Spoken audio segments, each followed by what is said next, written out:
Dr. Rock. Good evening, citizens. It's 7 Campus Radio. We're here with Barry Jenkin, also known as Dr. Rock.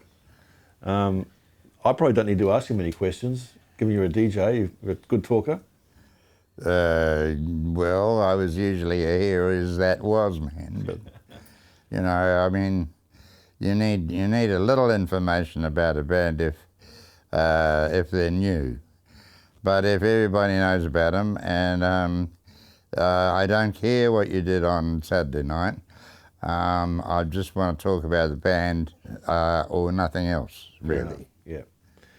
But just taking a step back a little bit, what inspired you to get onto the airwaves?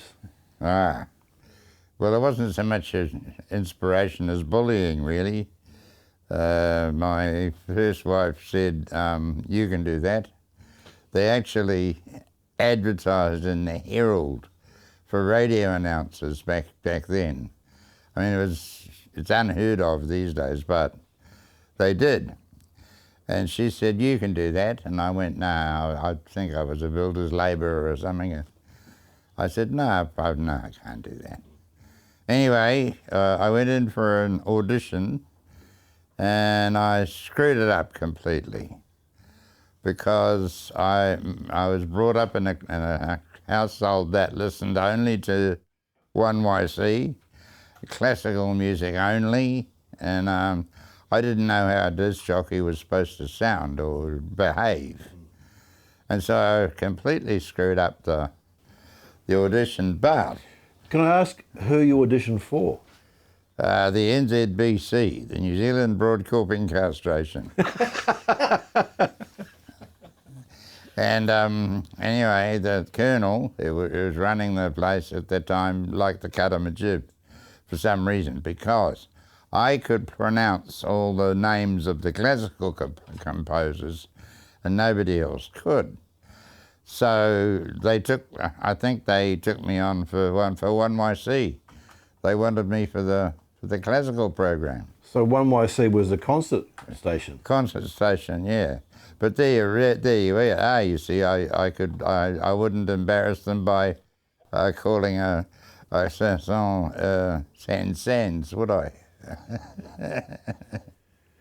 So what was the transition then from 1YC to commercial radio? Well, I say commercial radio, but... Well, the deal then was there was a training centre in Wellington, and pretty much everybody who got in an intake went there.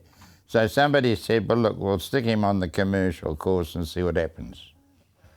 So there I was in training centre in Wellington. But you come from Palmerston North, is that right? No, I'd come from Auckland.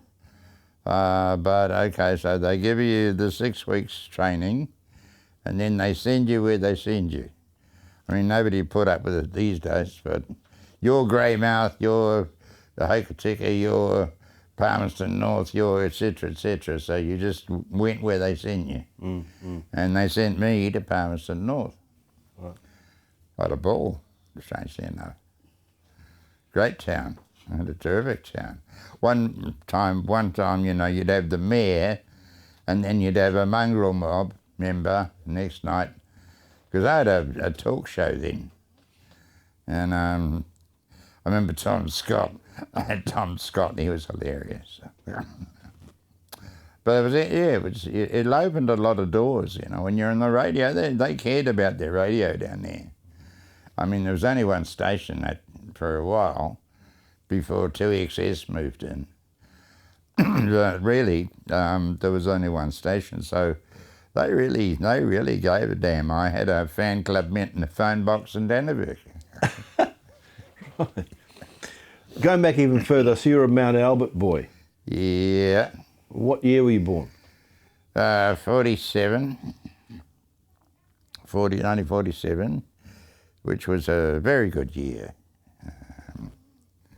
1945, by the way, my birthday in 1945 was a Hiroshima Day. So that probably wasn't quite so. But it wasn't my fault. because it was 2 years earlier. Yeah. So then you went to after Palmerston North. Yeah. Did you then come back to Auckland? Yeah.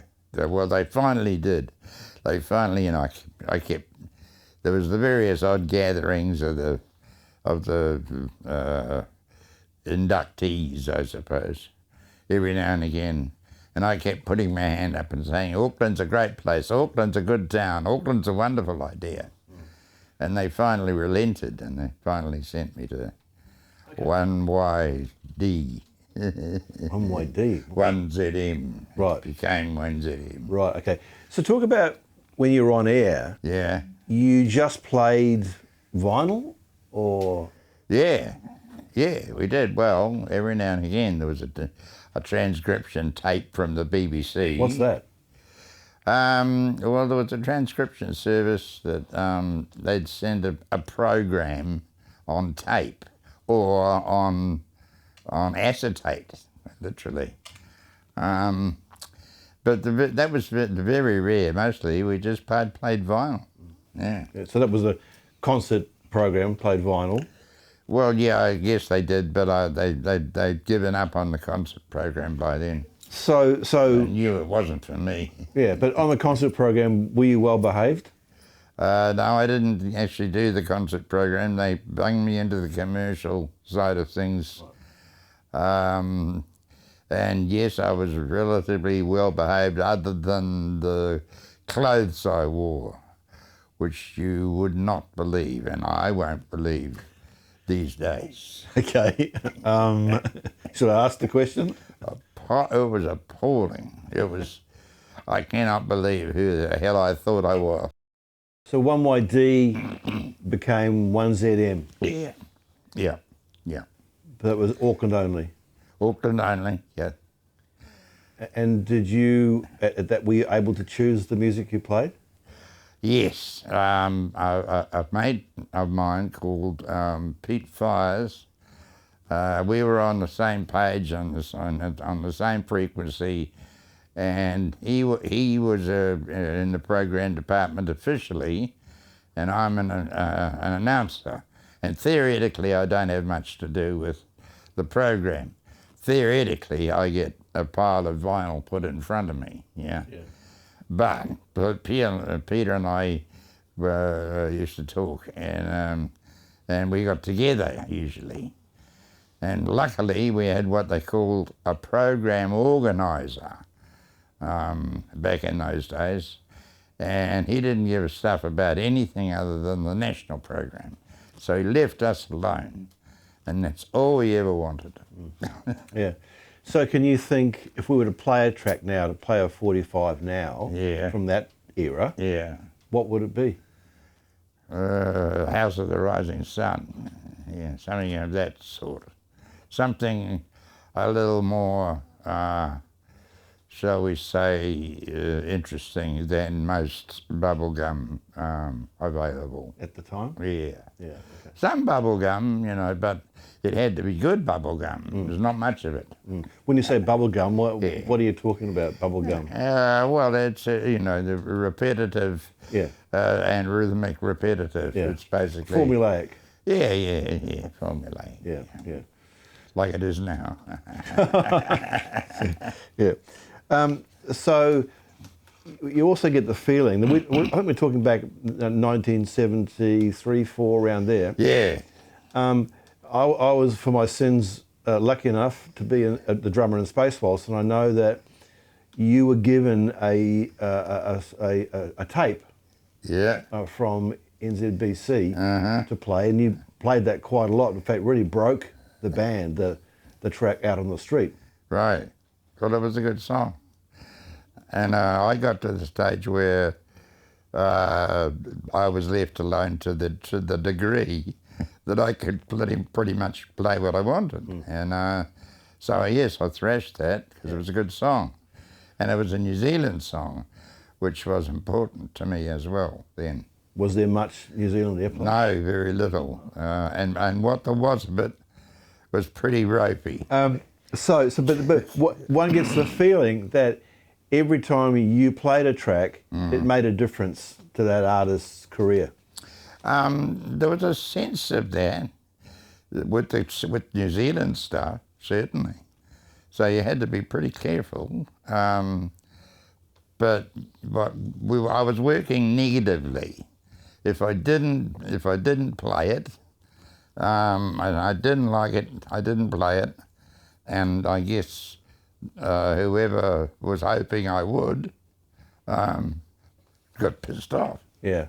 Well, I remember that radio was quite easy, or it was quite easy to accessible is the word I'm chasing. That you could call the announcer on air. Yeah. And we used to call you from our place in Mount Eden, go, Barry, would you play, out in the street again? Yeah. And you go, yeah, or whatever. Yeah. And then you play it, and go, yes, it's playing it. Yes.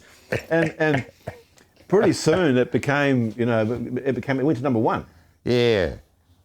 Yeah. Well, I must admit I had a hand in that. I've made a lot of things number one that shouldn't have been probably. But I don't know. It's just whatever really takes me somewhere. Then I'll thrash it. I mean, it's almost. I mean, I'm arbitrary of the bloody. I'm arbiter of public taste, for God's sake. Nobody asked me to do that, but I landed in a place where I could do what I wanted, and you can't really do better than that.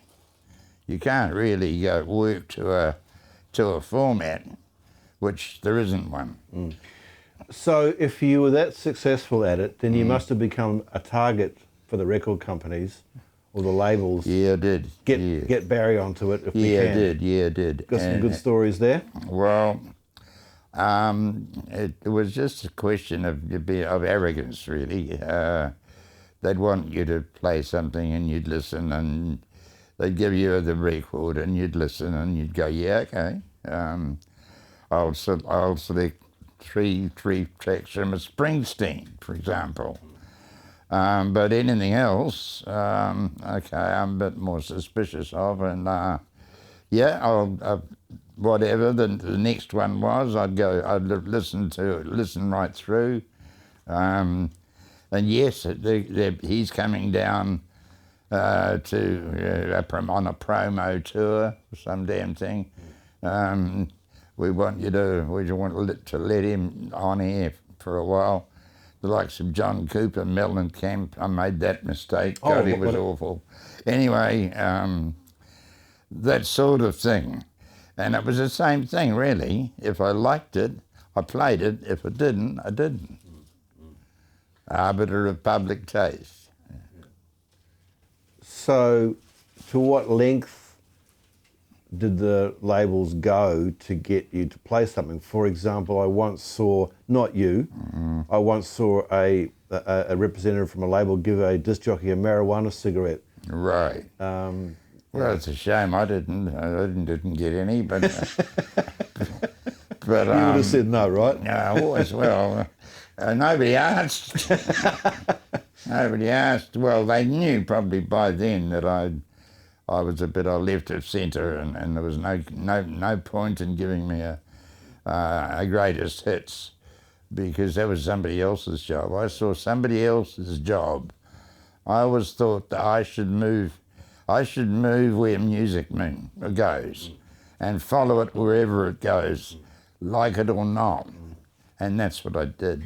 So were there artists or a track that you thought you had a big hand in getting it to be a hit? No, I don't really think so, unless I sort of tend to think in terms of bands rather than artists. But I mean, anything I just liked, I would thrash. I remember the Born to Run. I mean, I just thrashed. Bruce Springsteen. Yeah. A band, and then of course the '77 came along and all that excitement, all the punks. And yes, I'd seize on a song and play that rather than 4 or 5 others. So you're talking about the Clash, or you're talking about the Sex Pistols? Or? Yeah, well, they didn't like the Ramones? Pistols to start with. Right. The Ramones, yeah. Again, it took me about a fortnight to get punk. I mean, I was perfectly happy there playing Little Feat and Steely Dan and Bonnie Raitt and people that were consummate musicians, yeah.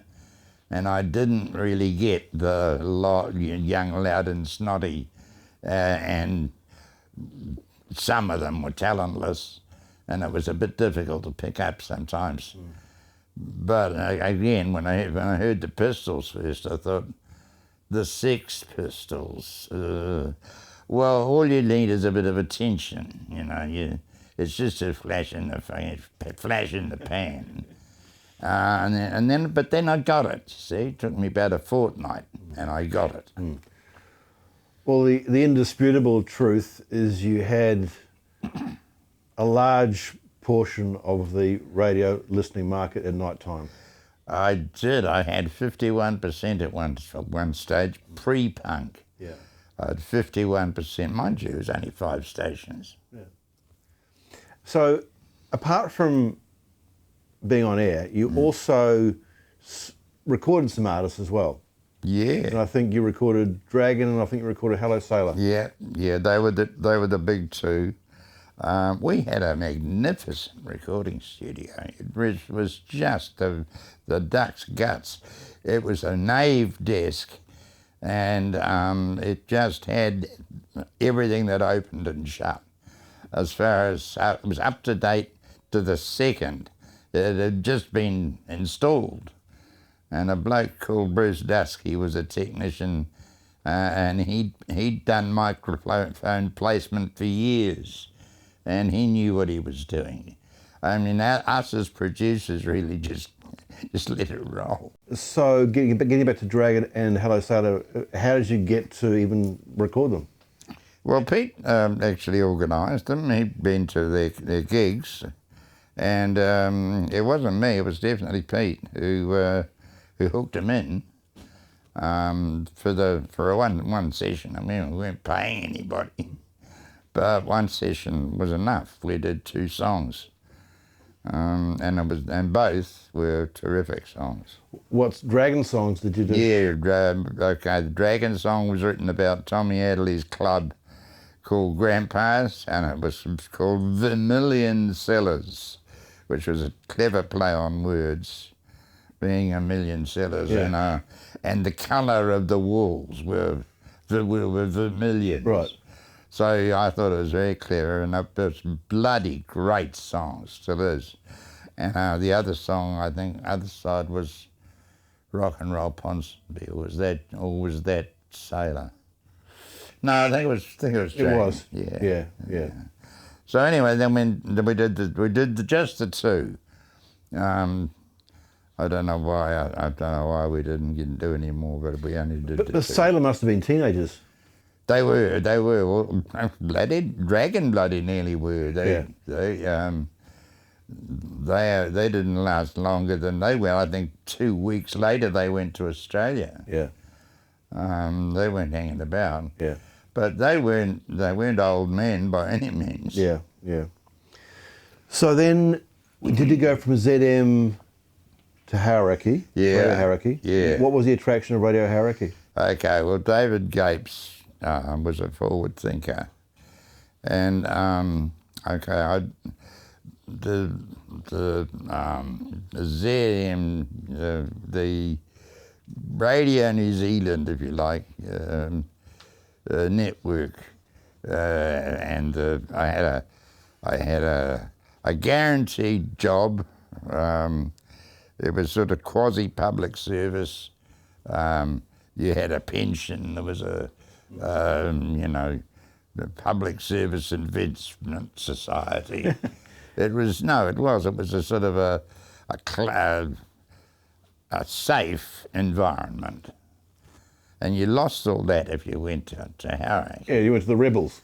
Yeah, but you see, I'd been flying tapes for Hauraki for some months, and working for the opposition. That was a bit clandestine. What did you do? Right. Well, I used to go down to. I mean, I'm working for RNZ, right? But I knew a bloke who worked for Hauraki, and he was a gopher. And I would go down on my motorcycle and pick up the 12-inch tapes, and go out to Ardmore and unfold my wings and fly the tapes out. I'd go round the mast and the boys would, give me the one to side, the thumbs up. And then I'd land at Clarice, and Nairi Gibbs would be there with her rust bucket, and she would give the tape then to her husband, who had a bloody great Marauder, and he would take it out to there because it was too risky just to drop it from an aeroplane. Far too risky.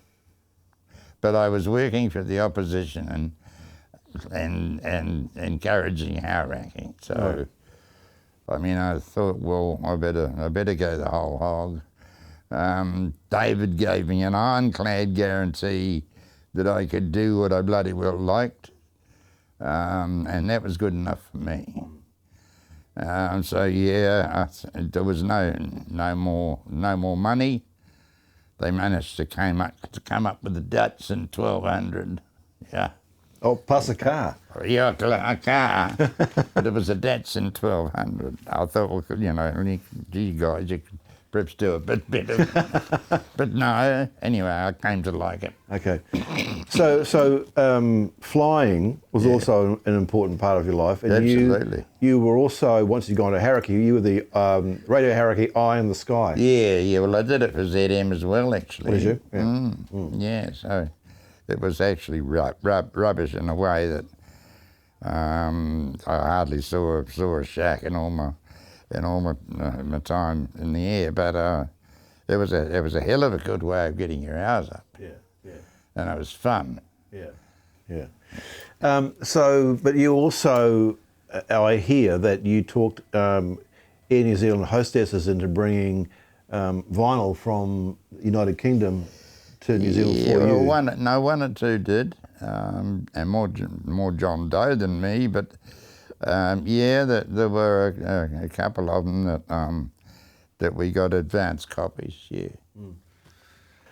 So then, how did Radio with Pictures start up?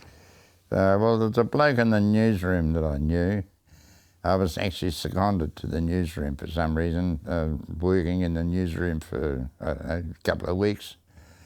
And he said, well, I've got this program that's coming in from record companies, and it's all these little clips of various bands, and I know nothing about them, and I have to link them together. It's a program that's designed to cost absolutely nothing.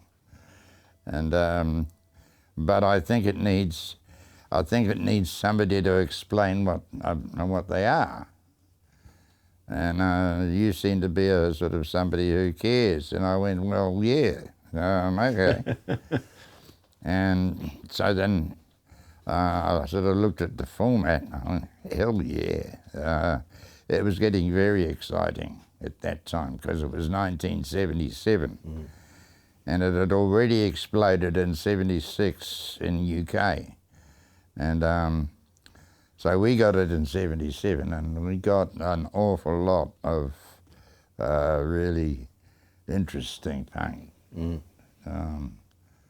I mean, the likes of, Geldof even, he's standing in a circle singing, and somebody leaps out of the audience and socks him under the chin. Yeah.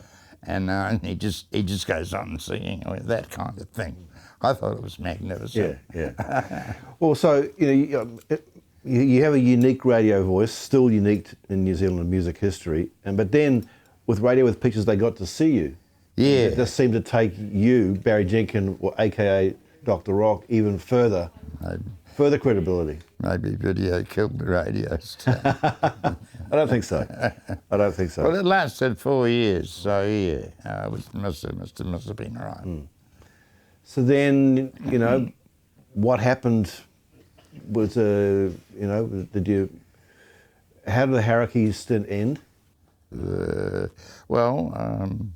Various program directors came and went over the period, and one or two of them would try to put their foot down, and I would ignore it.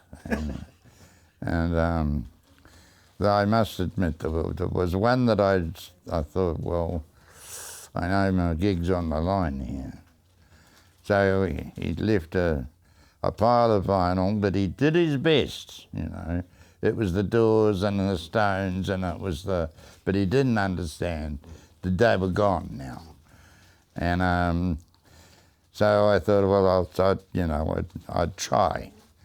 I played, you know, 3 of his and 1 of mine, and 2 of his and 2 of mine, and then 1 of his and 5 of mine, and it was a dreadful show. It were neither one thing nor the other, and so I was devastated. I thought it was a terrible, terrible night, and I went down to my car, and the young bloke that was pumping gas at the service station down on the forecourt said, "What the fuck happened to your show?"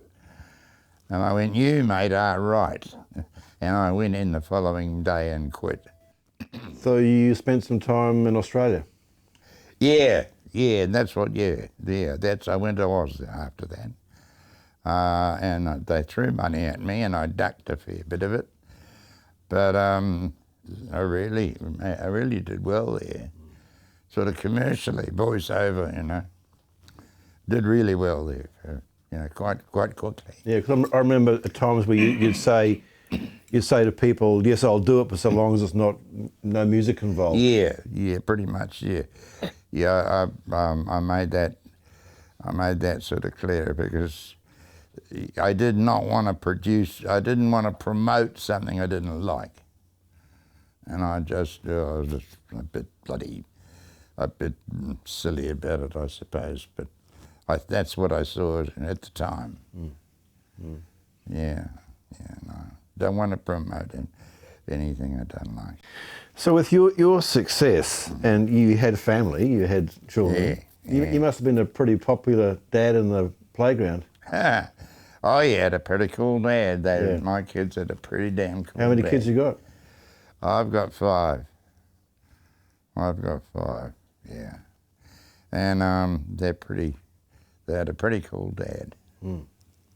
Yeah. So was it all consuming though? Was there much time for family? Well, not when I went off to Oz, but I would go home every night, or nearly every night. Sometimes I'd go into an underground club and say, "Give me a traffic cop sandwich," or something like that. I spent a lot of time, actually, when I think about it. Yeah. Out on the town. Yeah. So then your radio career on air pretty much finished, and Radio Pictures finished, and you went to Australia. Then did you travel anywhere else around the world? Yeah. I went off to the States. Spent a couple of weeks with Harry Ratbag, and in New York, and. So can you explain who Harry Ratbag is? Okay, well, he was in a band here, a punk band, and lived in New York. Yeah, so I went to the States, and of course New Zealand deposit you in LA, so I had to get to New York. Well, the idea there is that you do positioning. And you can get a rental car that needs to be somewhere else. Yeah. And so I drove across the states, and that's quite educational. So what would you change about New Zealand radio now? Everything, absolutely everything. Yeah, it's the attitude. It's the whole box and dice. It got cheap for a start. It got devalued. It's now you have the radio on. You don't actually listen to the radio. It's a different matter altogether. Well, I always thought that when you spoke on radio, people listened and believed you because you had put the time and effort in to find out. Well, because well, it was available. It was a pre-internet, a lot of it, but the record companies were quite good in that they would print off a profile of the band, so at least you could work from that. So tell me about, there's the motorbikes, there's the aeroplanes. Yeah, well, most people, they're lucky if they get one aeroplane. I got 3. Well, I think, on behalf of my generation, thank you. It was a great education. You taught us a lot about music and bands and what was new. And well, I was quite lucky because my buttonhole, my big frustration was that I'd go to the record companies maybe once a week and I'd say, what are you not going to release this week, this month? And they'd go, not going to release, well, give it to me. And so I'd play that. Now, you couldn't go and buy that because they weren't, it wasn't released. So that was very frustrating to me because you couldn't buy it, couldn't listen to it. Only way to do it was to tape it, I suppose. So they did, mostly. But then I buttonholed the Director General, Jeffrey Whitehead at the time, on a plane to Wellington, and I poured my frustration into his ear hole. And he said, oh, well, he'd see what he could do. And I thought, oh, well, he's just a cocktail party, it's Johnny, I wasn't expecting anything. He was brilliant. He gave me 5,000 English quid to spend. He got a bloke in Leeds with a van that went right through zigzag through the Midlands, where was most of the music was coming from. He would pay for some, and he'd get some as free samples. Then he would deliver it to New Zealand House, a pile of about probably 6 or 8 inches of vinyl. He would deliver that to New Zealand House. That would go into the diplomatic bag, and come to head office record purchasing in Wellington, and be noted down, all the catalogue numbers. No names, no pack drill, but it was all done legally, except it probably didn't belong in the diplomatic bag. Well, the idea that you're probably our most rebellious DJ or announcer in New Zealand history is great when you consider you came out of the NZBC. Yeah. Didn't come out of private. No, I didn't, no. Well, I'm lucky to have worked in those conditions. It was just the prevailing conditions that allowed it. I mean, if I'd had a martinet as a boss, if I'd had a sergeant major, I'd have been naked, I suppose. But as it was, you would have fought harder. You would have worked around it somehow. Yeah, I suppose. Would have been an ambush. I suppose so.